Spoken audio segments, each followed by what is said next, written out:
Frank Perry se souvient de sa fille bien-aimée, Zoé. Le visage lourd, il traverse les pièces crasseuses dans lesquelles il a passé les 14 dernières années. Il effectue ses tâches quotidiennes, trop habitué à la routine. En se rendant à Genpop, il croise le chemin de Ritza, le chef de tous les détenus. Peu après, le champion de boxe de la prison, Touton, crie « Catwalk », signalant l'arrivée d'un nouveau groupe de prisonniers. Les prisonniers quittent immédiatement leur couchette pour accueillir les nouveaux détenus.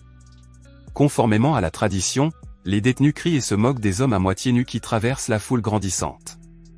Perry est jumelé à l'un des nouveaux détenus, un garçon à l'allure débraillée qui se présente sous le nom de James Lacey. Cependant, Perry l'ignore, se mêlant de ses affaires comme il l'a toujours fait par le passé. Peu après, un officier dépose une lettre dans la couchette de Perry. Perry s'empresse de la ramasser, confus, il n'a pas reçu de lettre depuis des années. Soudain, son cœur se serre lorsqu'il lit que sa fille est devenue toxicomane et qu'elle a subi 2 urgences cardiaques. Essayant d'assimiler l'information, il regarde longuement la photo de sa fille avant que les lumières ne s'éteignent. Alors que Perry est plongé dans l'obscurité, Lacey est elle aussi hantée par ses démons. Il peine à trouver le sommeil en entendant tous les autres détenus crier et se moquer de lui depuis leur couchette. Le lendemain, Perry parvient à entrer dans la chapelle. Le cœur lourd, il sort la lettre. Il s'avoue vaincu et se sent impuissant face à la situation de sa fille. À ce moment-là, il décide qu'il doit voir sa fille d'une manière ou d'une autre. Alors, comme s'il s'agissait d'une réponse de Dieu lui-même, le bois à côté de lui craque sous son poids. Immédiatement, une idée incroyablement audacieuse pour un homme de son âge lui vient à l'esprit, il s'enfuit. Pendant ce temps, Viv Batista et Ritza vaquent à leurs sales occupations dans la bibliothèque de la prison. Batista passe son temps à produire un nouveau produit, appelé K. Alors qu'il effectue ses tâches quotidiennes, Tony, un junkie endurci, le supplie de lui donner du K. Batista refuse catégoriquement et lui dit de demander la permission à son frère, qui n'est autre que Ritza. Agité et submergé par son désir pour K, Tony fait irruption dans la bibliothèque. Heureusement, Ritza parvient à détourner l'attention de Tony avant qu'il ne puisse faire une scène. Perry continue de préparer son plan en prenant note des points faibles et des évents de la structure. Pour communiquer son plan à son ami Brody, il demande à Lacey de quitter la pièce. En un instant, Brody s'enthousiasme, sachant que Perry veut parler de quelque chose de sérieux. Malheureusement, lorsque Lacey sort de sa couchette, elle commence à être dévisagée par les autres détenus. Comme de plus en plus de regards se posent sur lui, il descend les escaliers et se précipite dans la salle de douche. Cependant, l'atmosphère devient plus tendue lorsque Tony le suit. Impuissant, il recule alors que Tony s'approche de lui avec inquiétude, seuls des motifs sinistres s'étalant sur son visage. De retour à la couchette, Perry fixe Brody, tristement connu pour son expérience des voies souterraines. Perry demande si les bouches d'aération de la blanchisserie sont reliées aux égouts. Confus, Brody ne répond pas malgré le regard froid et dur de Perry. Perry explique la lettre.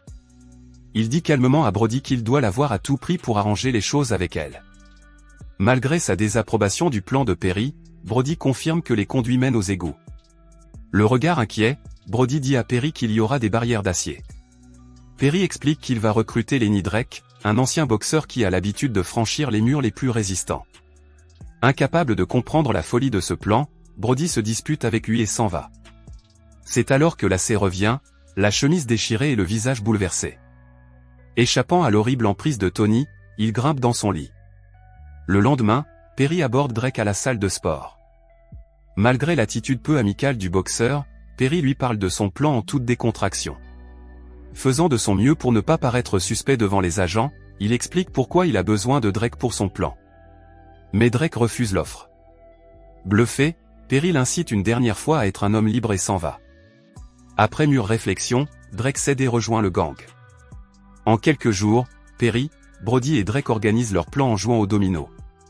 Pendant ce temps, Tony les surveille de près, sentant quelque chose de suspect. Au cours d'un des matchs de boxe de la prison, Drake est sévèrement battu par Touton. Malgré ses nombreuses tentatives de riposte, Drake est projeté au sol. Il se noie dans la défaite, son visage ensanglanté gisant sur le sol. Cependant, il retrouve la volonté de se battre et assène un coup au visage de Touton. Sous l'effet de l'impact, la dent en diamant de Touton s'envole. Drake s'empare rapidement du goujon sans que personne ne s'en aperçoive, avant d'être à nouveau projeté au sol. Plus tard dans la nuit, toute la douleur de Drake semble en valoir la peine. Il retire le diamant du goujon et le fixe professionnellement à un tambour en acier qu'il a volé à la blanchisserie. Il assemble rapidement l'engin, son ticket pour la liberté. Le lendemain, Perry jette un coup d'œil au siphon de la douche. Cependant, il détourne rapidement le regard lorsque Tony le remarque. L'air se resserre entre les deux hommes lorsque Tony s'approche et menace de révéler son plan à Rizza. Il dit à Perry qu'il ne se taira que si Perry trouve un moyen de lui donner cas. Pendant le déjeuner, Batista remarque l'anxiété de Perry et lui demande ce qui ne va pas. Il lui explique immédiatement l'incident qu'il a eu avec Tony. Les deux hommes prévoient de convaincre Batista de rejoindre leur groupe en échange de cas. Cependant, lorsque Perry sort pour proposer l'échange à Batista, le trafiquant de drogue refuse. Au lieu de cela, Batista propose d'empoisonner Tony. Mal à l'aise, Perry rejette l'idée en disant que cela lui causerait des ennuis avec Rizza. Batista assure nonchalamment à Perry que de nombreux toxicomanes meurent chaque jour rien qu'à cause de la drogue. Perry accepte, sachant qu'il n'a pas d'autre choix que de faire taire Tony. Sans perdre de temps, Batista prépare un nouveau lot de cas et y ajoute du poison. Il le glisse sournoisement dans la couchette de Perry pendant que ce dernier fait sa tournée de ramassage du linge. Le lendemain, Lacey se réveille brusquement et découvre Tony sur lui. Bien que le jeune homme essaie de se débattre, Tony resserre son emprise et le menace. Après avoir regardé Lacey, mal à l'aise et ébranlé, Tony se jette à terre pour demander le cas.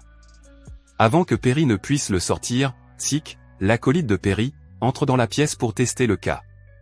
Immédiatement, les yeux de Perry se remplissent d'anxiété. Il sait que si Sick teste la drogue en premier, Tony saura qu'elle est empoisonnée. Craignant pour sa vie, Perry ouvre l'armoire en tremblant, révélant le cas caché à l'intérieur. Cependant, avant que Sick ne puisse tester le cas, Lacey se jette sur Tony avec une chaise et le frappe. Tony s'effondre sur le sol, le visage détruit. Sans hésiter, Lacey saisit un oreiller et tente de l'étouffer. Perry arrache rapidement l'oreiller, laissant le visage de Tony meurtri et couvert de sang et de plumes. Les autres détenus regardent Tony boiter dans le couloir. Il finit par trébucher dans les escaliers, se brisant instantanément la nuque.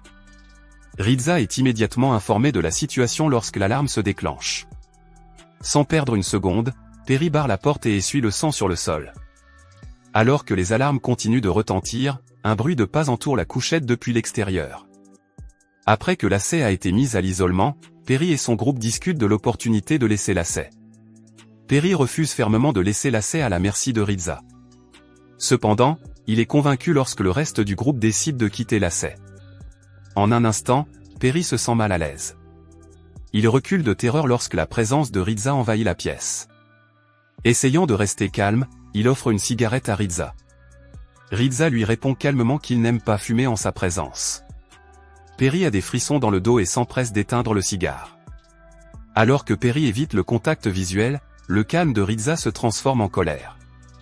Il menace Perry et lui demande d'emmener Lacey dans sa couchette à son retour. Malgré les menaces de Rizza, Perry poursuit son plan en ne pensant qu'à Zoé, la seule fille qu'il aime. Le groupe range son matériel dans des paniers à linge et dans des endroits cachés, tout en restant prudent. Ils retiennent leur souffle et se préparent à la plus grande évasion jamais tentée. Cependant, leurs actions sont interrompues par une pause lorsque Perry est appelé dans la salle de visite. De l'autre côté de la vitre, une femme le regarde avec des yeux baissés. Alors que la terreur augmente dans l'air, la façade de la femme se brise et elle pleure à chaudes larmes en secouant la tête. Perry comprend immédiatement qu'il s'agit de sa fille et qu'elle n'est plus là. Lorsque Lacey revient de l'isolement, elle trouve Perry assis dans sa chambre. Assis sur le lit, il regarde longuement la photo de sa fille. Perry lui tend alors un morceau de papier et lui demande de le donner à Brody. Malgré sa confusion, Lacey part et fait ce qu'on lui demande. Comme le temps semble s'écouler plus vite que d'habitude, Drake se dirige vers la cabine de confession et commence leur fuite. Lorsque Brody et Lacey arrivent, Lacey donne le papier à Brody. Brody lit le papier alors que la tension et la chaleur du moment continuent de monter pour leur évasion. Ses yeux se remplissent lentement d'angoisse alors qu'il continue à lire, Perry a décidé de rester en arrière. Alors que la bande s'enfuit, Perry se rend à la couchette de Rizza. Bien que Rizza demande Lacey, Perry s'assoit et lui parle avec désinvolture d'un livre qu'il a lu. Avec un espoir inhabituel dans les yeux, Perry dit joyeusement à Rizza qu'il est enfin libre, comme sa fille. En souriant, Rizza se met à rire et dit qu'il s'agit d'une illusion. Il est déconcerté lorsque Perry le regarde avec des yeux sérieux. Il dit à Ritza que c'est l'imagination qui protège les gens. Comme s'il n'avait plus peur de Ritza, Perry le regarde dans les yeux avec pitié et lui dit qu'il vit dans le mensonge, pensant qu'il possède tout et tout le monde. Perry secoue la tête et dit tranquillement à Ritza que personne ne se souviendra de lui. Il tend un couteau à Ritza et lui dit que Lacey n'est plus là. Il se dirige ensuite vers la porte, mais s'arrête net lorsque Ritza le poignarde froidement dans le dos. À bout de souffle, Perry s'effondre sur le sol alors qu'il est lentement vidé de sa vie. Les ambulanciers et les policiers le secourent rapidement. Cependant, l'esprit désorienté de Perry commence à s'évanouir dans un fantasme. Confusément, des pensées d'évasion avec son groupe défilent devant lui. Il s'imagine en train de ramper dans des conduits de ventilation et de nager dans l'eau avant d'atteindre un mur en béton avec son groupe. Dans son esprit, il s'imagine perdre Brody alors que son ami est enterré vivant. Noyé dans l'euphorie, il continue à imaginer qu'il perd Drake et Batista alors qu'il court entre les rails. Finalement, il s'imagine atteindre la gare avec Lacey. Le film s'achève lorsque Perry retrouve sa fille dans un parc londonien, dans l'au-delà.